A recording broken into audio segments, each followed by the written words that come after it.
Vivek, the arrogance and the hypocrisy that you refer to could easily be used also about, the other side will say Vivek Agnihotri is close to the establishment, so his film gets the support of the establishment. They will accuse your film of being a propaganda film. You in turn will say that they are arrogant. That's the point I'm coming to. There seems to be no dialogue, no conversation at the moment. For example, when Kareena Kapoor appealed to not boycott Lal Singh Chadda, you wrote on Twitter, when good content, small films are sabotaged, boycotted by the dons of Bollywood, when their shows are taken away by multiplexes, when critics gang up against this film, nobody thinks of 250 poor people working hard on these films. It seems almost that there are all these battles taking place within Bollywood. Yeah, Bollywood is run like a very professional mafia, and it's controlled by few people. And they generally, this is if people talk about nepotism and if people say they don't allow outsiders and destroy careers, which is truth. It must be based on truth. And this is not coming only from Vivek Agnihotri.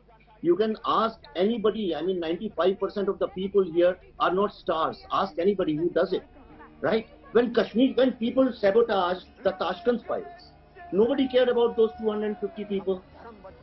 When the entire industry tried to sabotage Kashmir files, nobody cared about 250 people. Why should 250 people of one unit should be cared about? Why should we have sympathy for them when they're all paid?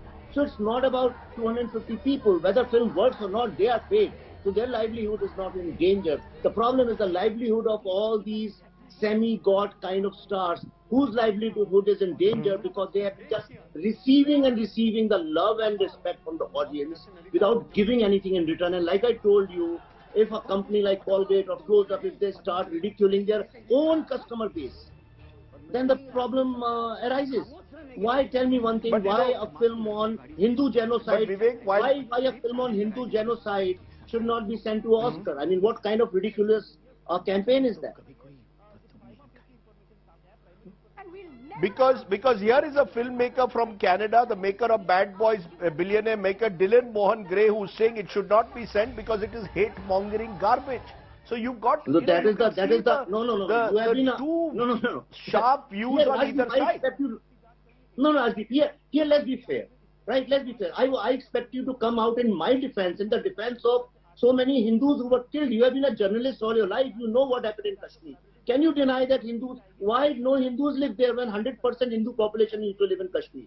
And you want to care about some sundry Canadian filmmaker? Then I can show you quotes and tweets of hundreds of Indian filmmakers, Jews, blacks, people of all ethnicity from all over the world, senators, congressmen, members of parliament, who have said that this film should be made compulsory for people to see.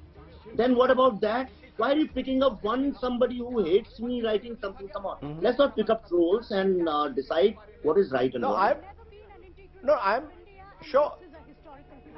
I'm picking up. Look, I'm picking up, Vivek, a sense that every film now is being in some way put in some box or the other. Either it is seen as a film which is propagandist, it is seen as a film anti-establishment. Every film is being put in boxes. Because your film was promoted by BJP governments, you are accused of hang on, being protected by it. Now when other films are... the point I'm making is, I want to know, where does creative freedom, will creative freedom as a result be lost because of these battles that are taking place within Bollywood, and audiences also are getting polarized as a result? Okay, first let me just correct. You have very beautifully inserted a nuance saying that Kashmir Files is BJP promoted. I am surprised you are doing my interview as a journalist who did not do any research. We started promoting the film in the month of November.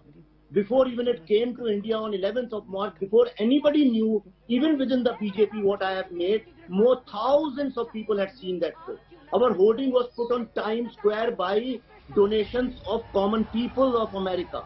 Then in Europe, it was seen by thousands and thousands. Before even it came to India for release, the film had more than 30 screenings all over. Do you even realize that it had already become such a huge hit?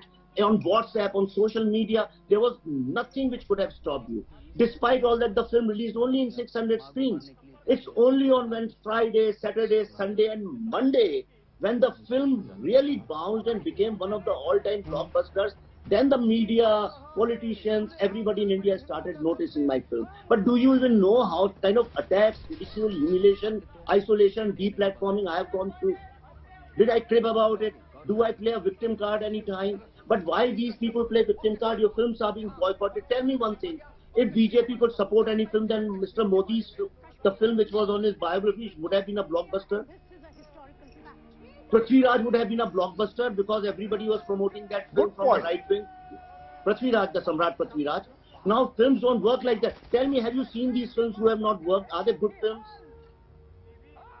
If they were good films, nobody can stop them. So please, what they are doing is playing a victim card. Stop playing this victim card. Face the challenge. Make a film which basically caters to the aspirations and the problems of the common people instead of all the time ridiculing common people.